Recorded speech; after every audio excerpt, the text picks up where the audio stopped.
Hi friends, இன்றைக்கி வந்து பார்த்திங்கன்னா சிக்கன் 65 எப்படி பண்ணுறதுன்னு பார்க்கலாம். பெங்களூர் ஸ்டைலில் சொல்லணும் சிக்கன் கெபாப். அதுக்கு வந்து சிக்கன் எடுத்து வச்சுருக்கோம். இஞ்சி பூண்டு பேஸ்ட் நம்ம ஆட் பண்ணிக்கலாம்.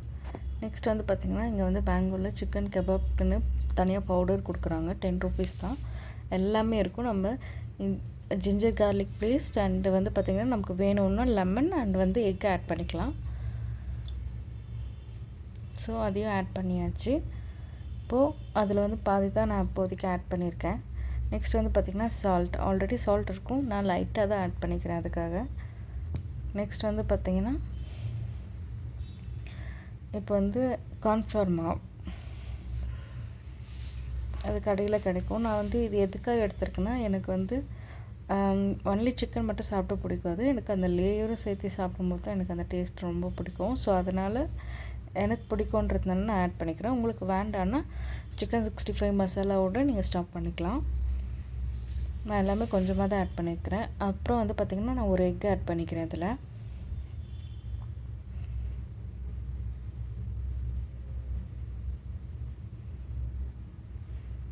ஸோ நான் இதில் வந்து ஓவரால் எல்லாமே ஆட் பண்ணியிருக்கேன். Chicken, ginger garlic paste, chicken kebab masala, salt, cornflour மாவு அண்ட் ஒரு எக்கு. இப்போது இதில் வந்து ஒரு ஆஃப் லெமன் ஆட் பண்ணிக்கலாம்.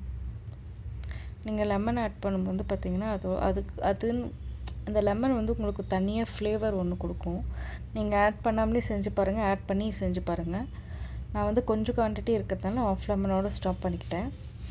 அதுவே டேஸ்ட் ரொம்ப நல்லா தான் இருந்துச்சு. இப்போ இதெல்லாம் போட்டாச்சு. நம்ம வந்து மிக்ஸ் பண்ணிக்கலாம். நான் தண்ணி எதுவுமே ஆட் பண்ணல. அந்த சிக்கனும் கம்மியாக இருக்குது. ஸோ எக்கோட அந்த லிக்விடை வந்து இது வந்து ஃபுல்லாக சூப்பராக கோட் ஆகிடுச்சு. நல்லா மசாலாவை வந்து மிக்ஸ் பண்ணி விடுங்க. நான் வந்து குக்கிங் ஸ்டார்ட் பண்ணுறதுக்கு சிக்கன் எடுத்துகிட்டு வந்தோடனே நல்லா தண்ணியில் வாஷ் பண்ணிவிட்டு மஞ்சள் உப்பு போட்டு வாஷ் பண்ணி எடுத்துகிட்டு அதுக்கப்புறமா இந்த மசாலாலாம் போட்டு வச்சுருக்கேன். ஸோ நீங்கள் வந்து முன்னாடியே அதை கோட்டிங் பண்ணி வச்சுருங்க. இப்போ வந்து எண்ணெய் தவாவில் வந்து காஞ்சிட்ருக்கு பேனில்.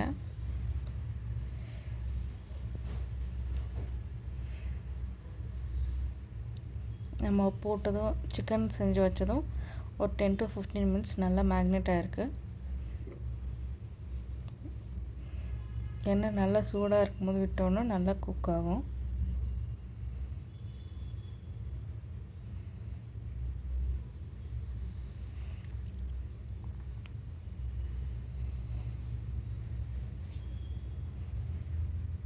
சிக்கன் போடுறதுக்காக ஹாட் பாக்ஸ் எடுத்து வச்சுருக்கோம். இன்றைக்கி வந்து பார்த்திங்கன்னா என்னோடய ஹஸ்பண்ட் தான் வந்து சிக்கன் பொரிச்சு எடுக்க போகிறாங்க. நான் கொஞ்சம் குவான்டிட்டி தான் எடுக்கிறதுனால எல்லாமே ஒரே செட்டை போட்டு நான் வேக வச்சு எடுத்துக்க போகிறேன். நீங்கள் பார்த்தீங்கன்னாலே தெரியும் மசாலா எவ்வளோ அழகாக சூப்பராக கோட்டாக இருக்குன்னு.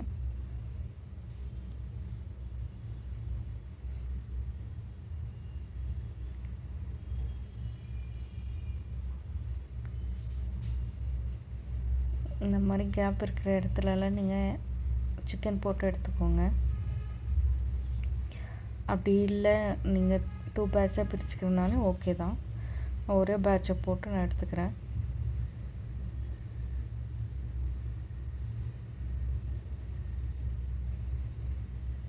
இது ஒரு சைடு வந்ததும் இன்னொரு சைடு வந்து திருப்பி போட்டுப்போம்.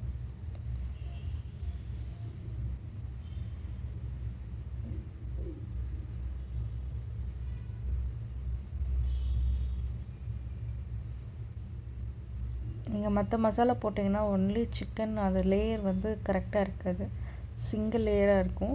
ஸோ இந்த மாதிரி நீங்கள் பண்ணும்போது அந்த லேயர் வந்து உங்களுக்கு கொஞ்சம் அதிகமாக இருக்கும். அண்ட் ஆல்சோ வந்து பார்த்திங்கன்னா உள்ளே வந்து சிக்கன் வந்து நல்லா ஜூஸியாக குக் ஆகிருக்கும். இப்போ நம்ம KFCலலாம் சிக்கன் சாப்பிட்ருக்கோம் இல்லையா, அந்த மாதிரி. நீங்கள் ஒன்ஸ் இந்த மாதிரி ட்ரை பண்ணி பாருங்கள்.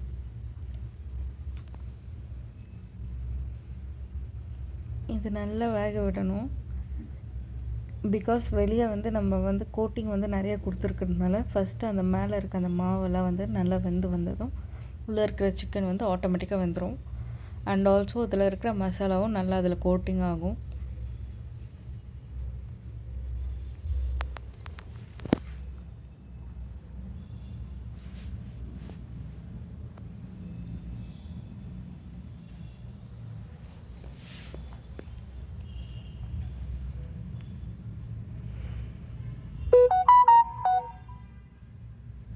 உங்களுக்கு பார்த்தாலே தெரியும் நல்லா எவ்வளோ நல்ல நேரம் நான் வேக வைக்கிறேன்னு சொல்லிட்டு.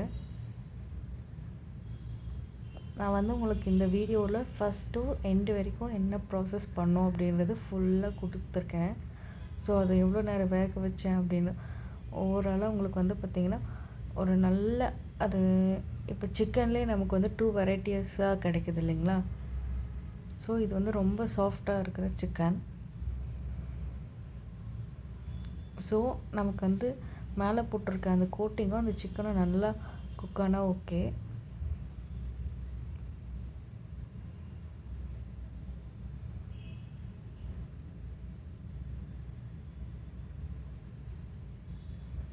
எங்கள் வீட்டில் எப்போ கெபாப் செஞ்சாலும் என்னோடய ஹஸ்பண்ட் தான் வந்து போட்டு கொடுப்பாரு.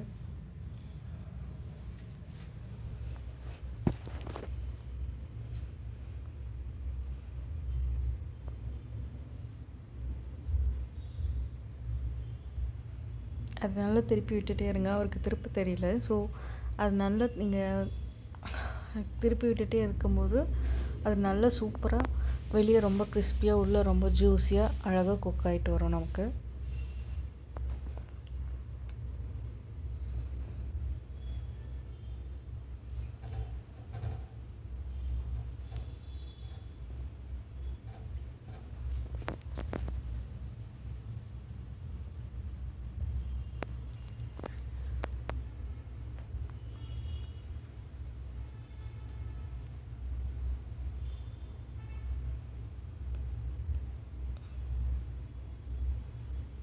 இப்போ நல்லா குக்காகி வந்துச்சு. நல்லா ஹை ஃப்ளேமாக வச்சுட்டு லாஸ்ட்டாக எண்டாக வரும்போது, பிகாஸ் நீங்கள் ஃபஸ்ட்டு ஹை ஃப்ளேம் வச்சிட்டிங்கன்னா வெளியெல்லாம் தீஞ்ச மாதிரியும் உள்ளே வேகாத மாதிரி ஆகிடும். ஸோ அப்படியெல்லாம் வராமல் இருக்கிறதுக்கு நல்லா ஹை ஃப்ளேமில் வச்சிட்டிங்கன்னா ஃபஸ்ட்டு இருந்து கொஞ்சம் மீடியம் ஸ்பீடில் வச்சு நீங்கள் குக் பண்ணிவிட்டு அதுக்கப்புறம் நல்லா குக் ஆகிடுச்சு, வெளியே மட்டும் கொஞ்சம் குக் ஆகாத மாதிரி இருக்குது, அந்த இடம் மட்டும் நமக்கு நல்லா கிறிஸ்பியாக வேணும் அப்படின்னாக்க ஒரு 2-3 மினிட்ஸ்க்கு வந்து நல்லா ஹை ஃப்ளேம் வச்சுட்டு அதுக்கப்புறம் நீங்கள் எடுத்துக்கலாம்.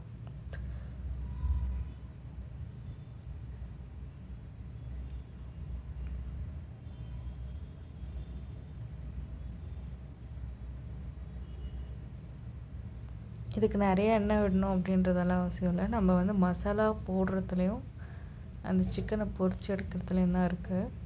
ஸோ நீங்கள் மசாலா கரெக்டாக ஆட் பண்ணிட்டீங்கன்னா போதும். நம்மளோட ஸ்டைலில் வந்து நம்ம எப்படி வேணாலும் நம்ம கெபாப் செஞ்சுக்கலாம். ஒரு சிலருக்கு வந்து லேயர் இல்லாமல் இருந்தால் தான் பிடிக்கும், வெறும் சிக்கன் மட்டும் பொரித்து சாப்பிட்றது. எனக்கெல்லாம் வந்து பார்த்திங்கன்னா இந்த மாதிரி லேயரோடு நல்லா சூப்பராக இருக்கும் அது சாப்பிட்டு பார்க்கும்போது. பிகாஸ் நம்ம ரைஸோடு தான் சாப்பிடுவோம், செப்பரேட்டாக சாப்பிட மாட்டோம். தேங்க்யூ ஃபார் வாட்சிங். நீங்களும் வீட்டில் செஞ்சு பார்த்துட்டு எப்படி இருக்குன்னு சொல்லுங்கள்.